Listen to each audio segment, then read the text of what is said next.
Substation ensya neza kuba eriyo y'obwingi bw'amashanyarazi ga megavolt amps 20. So the goal of this project is to ensure that we are finished by the end of the year.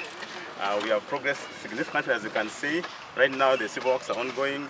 We are constructing a state-of-the-art plant house and delivering state-of-the-art equipment in terms of switch gears, transformers, which is expected here later this month, and we should be commissioned before the end of the year. Emirimo egi neekorwa kampuni ya International Energy Technique Uganda kandi nibateekateeka kugimara okwezi kwa 12 omwaka ogw'2023. Awarded around the mid-October. So from that we started mobilization and we started now the civil works. So then again the transformer also is coming by mid of December and switch gear also is coming early December. So from that we are doing our installation works. We anticipate that with the coming of the oil industry and the businesses here, there's going to be growth on the industrial front, and there's going to be also growth in personal incomes.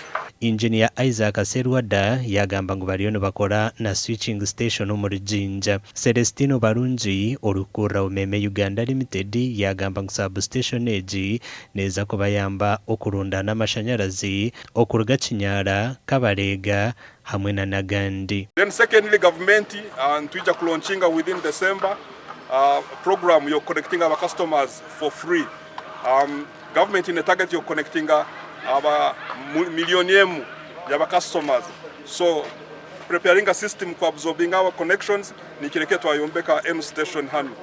Amakuru agagasha kwa Ambrose Nwagaba Katoto.